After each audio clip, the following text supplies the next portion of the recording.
Hello everybody and welcome to another episode of What the Field. I'm Emmeline. And I am Roman. Today we'll be talking about the fascinating world of beekeeping. We are honoured to be joined by Gilles Fert, world-renowned beekeeper and author of Raising Honeybee Queens, and also known as the Bee Whisperer, I've been told. Isn't that true, Emmeline? Yes, it is. Gilles, we're so happy to have you today. It's probably the most excited I've been doing a podcast, but don't tell the other guests. Gilles, tell us a bit about you. Like, who are you? What are you doing here? When did you start in beekeeping? I am just a beekeeper. For me, it's normal. No, I am queen breeder. I breed queens. A queen breeder. It could be misunderstood Yes, for a political job, to right? do with a queen from England, but I am honeybees queen breeder. Yeah. And how did you get into the world of apiculture and beekeeping in general? Did you wake up one day and as a child and were like, okay, I love bees, I need to work with bees? No, like Spider-Man, you got stung by a bee. I had two beehives from 12 years old. From 12 years old, you already had just two a beehives? curiosity, because old uncle had bees during the last war. So this beehive was empty in the shed. So I restored these beehives, I put swarms, and I was happy, But for my parents, no, it was not possible to live from beekeeping. So I make a normal study. I spent 6 months in an office, like a draftsman, and I said no more. So I pick up my backpack and hitchhike in Canada, and during 5 years, I turned around the world. So I can tell you, it's round. We have round Earth. So I 5 years working with beekeepers in different countries to learn my job. That's it. And when I came back in France, I started my own bee farm. So you never did any sort of beekeeping class or? Yes, a little bit, but yes, we are lucky in France. We have an agricultural college, and during 6 months you can learn beekeeper. It's only beekeeping. 6 months. So I spent 6 months mainly to get the paper, because with this exam, you pass an exam. With this paper, you can get some help from the government, and you can get money from the bank as well. And why are you the Bee Whisperer? Like, what do you think? You've become like such a well-known figure. I mean, you're an author. You've written very technical books about raising queens. You're probably one of the pioneers as well, right? Like I told you, I'm lucky. I turned around the world. I visited the best of in beekeeping in different countries, mainly English countries, but in Spanish countries as well, like Argentina, Chile. So I saw the best. Yeah. And when you have a grant, because I had a grant to make this trip, you have to come back in France with a report. So I wrote a report, and the Beekeeping Association in France published this report. Today it's translated in 10 languages, and so that's why they know me. But when they want to talk about queen breeding, sometimes they call me. Every single time, I bet. So, Gilles, you've traveled a lot, and you've met breeders all around the world, as you mentioned. Are there any cultural differences that you've noticed, or the way to approach beekeeping in different countries that has surprised you, or is it the same everywhere you go? It's the same when they produce honey for the international market. Yeah. But sometimes you have very lovely experience when you follow a hunter beekeeper. I mean, they go collecting the wild honey, but usually they don't use European bees. Yeah. Because today in China, in States, in South America, when they want to produce honey, they use European honeybees. Is that because they're Before more productive, they're easier to work so with? The conquistador, Spaniards, I introduced cyan bees in South America, for example. And they have the same method of working. But like I told you, when you follow a hunter beekeeper, they go to collect the wild honey from the wild bees. It's not the same bees and our bees. It's stingless bees sometimes. Sometimes it's a big bees in Nepal, in north of India. So it's very interesting. In Madagascar, I follow a beekeeper, a collector of honey. In Madagascar, it was very interesting. So yes, I discover very fascinating things. Yeah. And that's an important concept, the one you mentioned before, because you've got commercial, like beekeeping for commercial purposes, and other sorts of beekeeping. That's right. Yeah. Yeah. Traditional. Like in Mexico, in Yucatan, when this Spanish arrived, they find traditional meliponiculture. It's stingless bees with horizontal beehives. And they find apiary with 30, 40, 50 beehives in the same spot to produce honey from this melipona. And today you can find Yucatan people working with this kind of bees, but it just for the family production. They don't export. If they want to produce a lot of honey to make a living, they use European bees. Fascinating. Speaking of your travels, we noticed that you've also traveled to regions that are considered more of crisis regions, such as Afghanistan, for example. Maybe we can touch a little bit on that. Yeah. What does a beekeeper do in Afghanistan, Gilles? So, all the Arabian countries have a special relation with bees, but honey. Honey, it's a tradition for them. You know, during the week in religion, when they have a party, when they have it's a tradition to have honey in the Quran, in the book. They talk a lot about the bees, about the honey. So these people it's a tradition. They keep honeybees. In Afghanistan, the same. They are Muslim.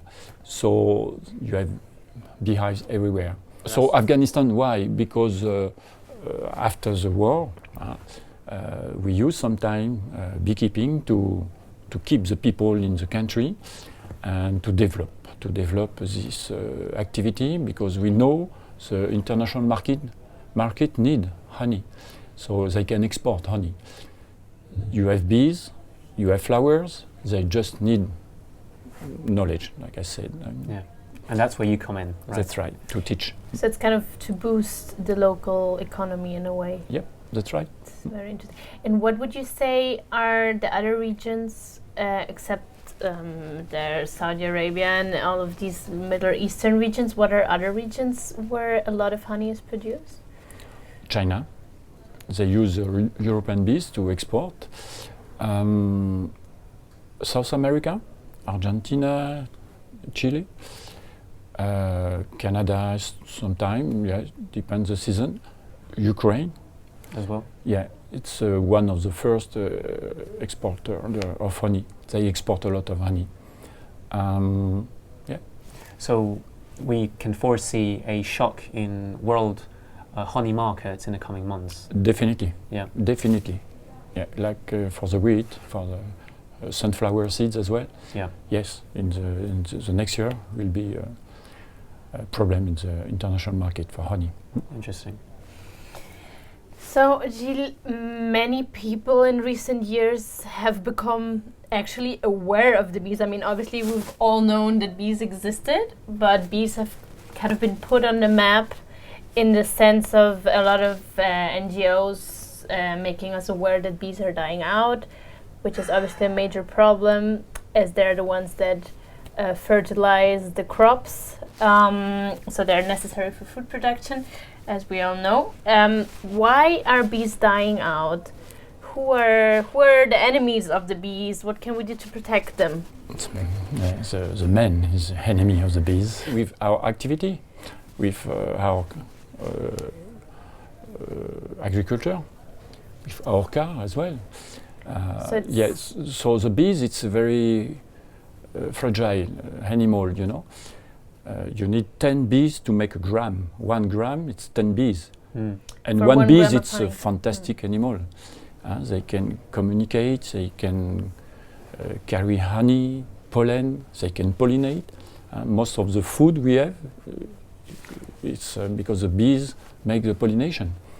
So without bees, we take off all the fruits. sunflower, alfalfa, all these plants disappear without bees. So we have to keep the bees.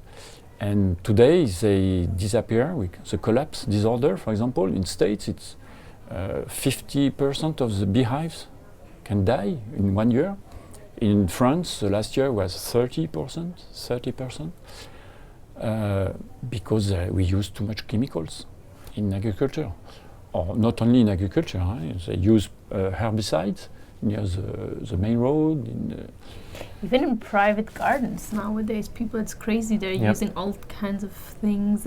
And I also heard, I mean, maybe this is just a minor issue, that it's a problem that people are growing less and less types of plants and flowers in their gardens, that have very clinical gardens with lots of like stones and very low maintenance gardens, which means, as I mentioned, not enough flowers and things like that. So the wild honeys also have less, and as people, as humans, are expanding and building more and more houses and paving everything, that's right. that the bees are also kind of losing territory in that sense as other animals, right? But we can do something. First, we can live without using chemicals in the garden. If you have a cherry tree, you don't need to spray. Or you can use soft produce. No, we can do something. If you decide to plant something in your garden, yes, you can plant something for the insects, for the birds. And usually one plant is good for insects, birds, and human being, because they produce fruits. If you have an apple tree, for example, it's good for the insects. After the birds can eat the apple in the soil, and you can eat the fruits. So before to plant something, you have to make the good choice. So then we're getting back to the root of this. I can grow anything more or less that flowers that in my garden, the bees will like it, or does it need to be something specific? The roses, for example, is a nice flower, but the bees don't go on the roses. So you have a kind of flowers. First, you have plants who need insects. So to attract the insects, they produce nectar. Nectar is the honey. So they need definitely a visit of insects. So to attract these insects, they produce honey, and the insects, when they go to collect the nectar, take the pollen and visit another flower, and like this, pollen can make the pollination. That's like this. And you can put in your garden some plants like a colza, like a sunflower, it's a very good plants for the bees. What if I live in the city? If I don't have a garden, is there anything I can do?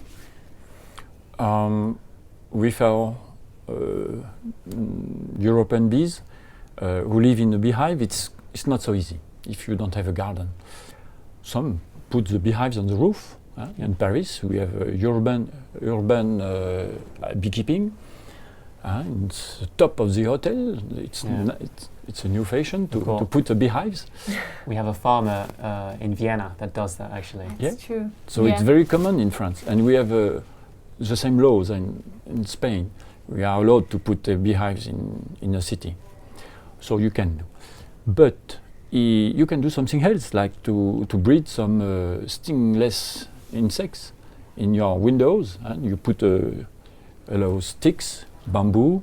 You can find in the shops. We call hotel insects. And you can breed some insects that don't sting. Usually it's osmia, a species of osmia, trigona as well. And these bees, solitary bees, they don't live in a family. It's solitary bees. They are very efficient for pollination because they can find different kind of flowers, with a low temperature, like bumblebees. It's the same. They don't sting. It's fascinating to observe. If you have kids, it's very interesting to put this kind. I probably wouldn't open my window anymore though. If I have like an insect hotel on the balcony or something. Can anyone become a beekeeper, Gilles? Or do you need to follow specific training? Do you need to buy equipment that it's super expensive? Do you need a talent, a secret talent? I don't think so. Everybody can become a beekeeper, except if you have a problem with allergy of bee venom. Some low percentage of the people can develop allergy, and in this case, yes, be careful. So if you are sure, you go to contact the medical. They make a test to see if you are allergic. So that's the first step. That's the first step. But mainly, most of the people don't take this precaution. And after, yes, everybody can become a beekeeper. It's not so difficult. You learn a lot, always. But just to start, you can buy a beehive with bees. Yep. You put in a place where you don't disturb your neighbors. And yes, you can start. And it's a fascinating world. And you follow the season, the flowers. Yeah. You observe. If you have kids, like I told you, they develop the curiosity, you know. It's a world. It's fantastic. And you have lots of books, lots of informations in the internet as well. And it's quite easy. You need the protection, of course. Yeah. After you have bees more aggressive than the others. You have to choose the kind of bees, selected bees. For So the bees don't get used to you. If you always come visit them, it's not like other types of animals where they recognize you and they're like, oh, this is my friend, my keeper. No, they survive very well if you don't disturb too much. But you have to visit at least 4-5 times a year. Yeah. And unfortunately, they have a parasite. They have a little parasite, you know, like ticks for the dogs. Who can, if you don't treat, you can lose your beehive. Okay. So you have to treat with natural things, essential oil. So we know how to control this parasite with natural products. You said that beekeepers tend to lose about 30% of their colonies. Why is that? Is that because of the parasite you're talking about? Half, I think, pesticide in agriculture, and half this parasite. We call varroa. Acarapis wood is a scientific name. It's quite difficult to see like this, but yes, it's the problem, and it's the first problem and the main problem for the beekeeper today. Yeah. So is organic agriculture then the way to save the bees, basically? Definitely. Okay. Yeah. Definitely. Yes. So you feel that organic agriculture is the way forward for us? Yes. Where the beehives can survive, the men can survive. So we have to we have to develop this agriculture without chemicals. Definitely. So we could say that our food security is actually linked to the change in the industry that more and more farmers are converting to organic. I am talking about the chemicals in agriculture, but the petrol we use in the car, put in the suspension, in the air. The pollution, this pollution can affect the orientation of the bees. Also, we have a study, English study. Maybe 20 years ago, bees was able to detect flowers and with a source of honey at 300 meters. Today it's half, because you have contamination in the air. It's a real problem. So farmers, everybody, we are responsible of this problem. Everybody. So we have to change our behavior. Yes, that's right. Emmeline, shall we talk about honey? Yes. I wanted to talk a bit about honey itself because I'm far from being an expert, and I would love to know what influences the taste and quality of honey. I would say we have a kind of honey for everybody. Depends your taste, You have sweet honey, you have nearly salty honey, bitter honey, lavender honey is so different than chestnut honey.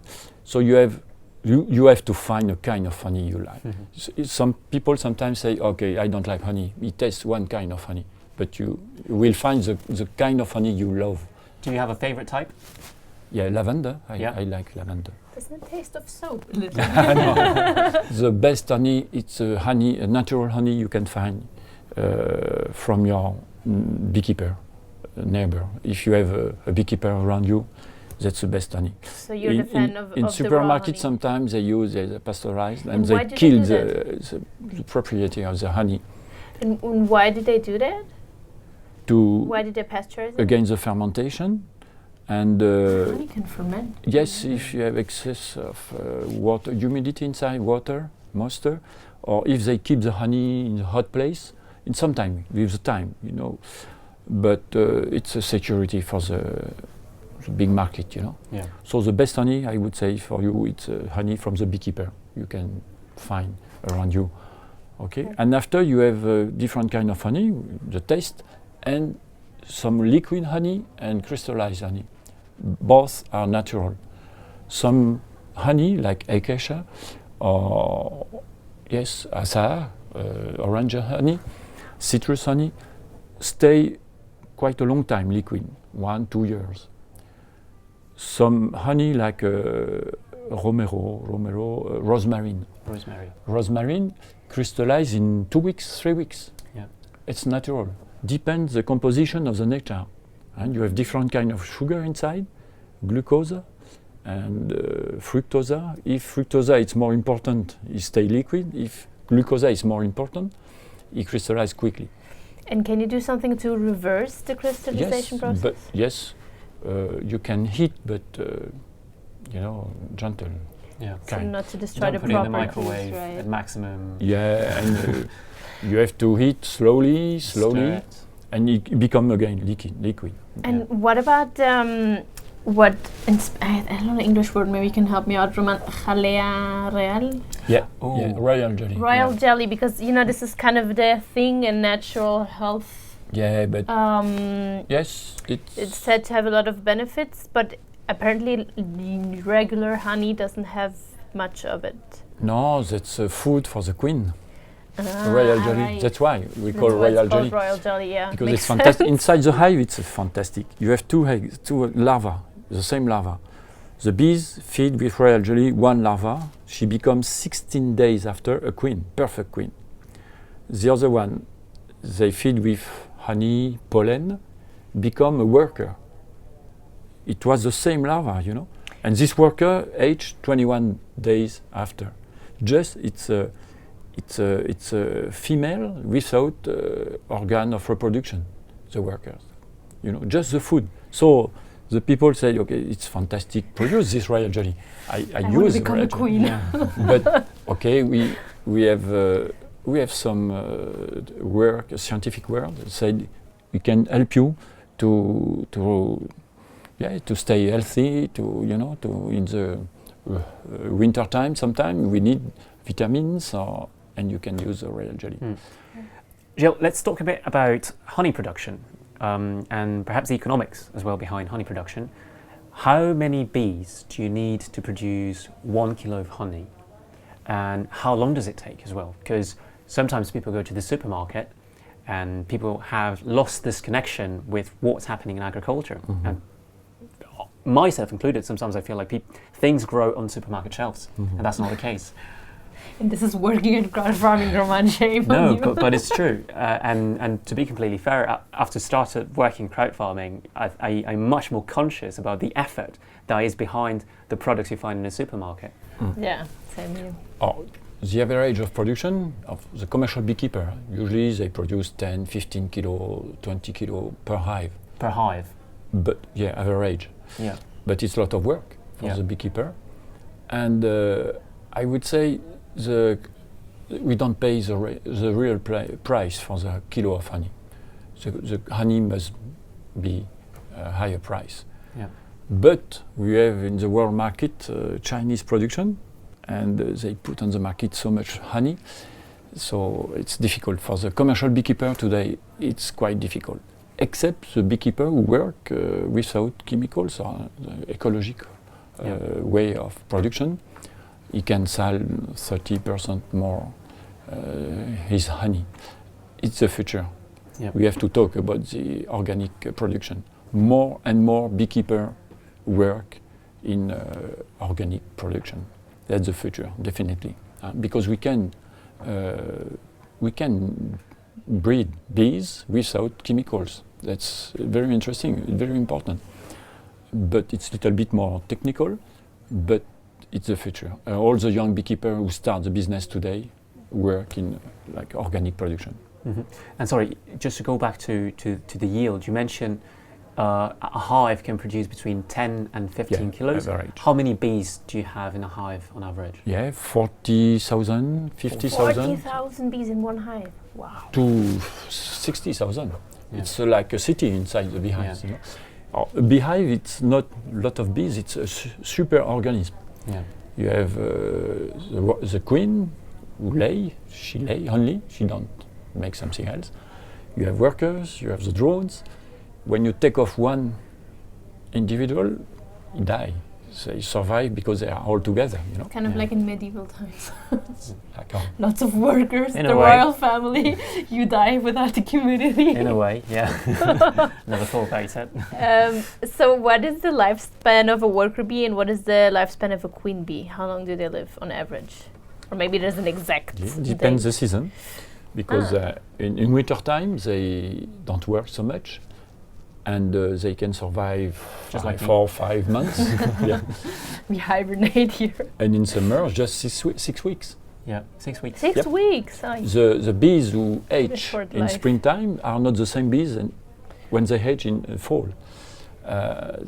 When they hatch in fall, they have capacity to take and to keep lipids, grease inside, you know, to pass Fats, through winter.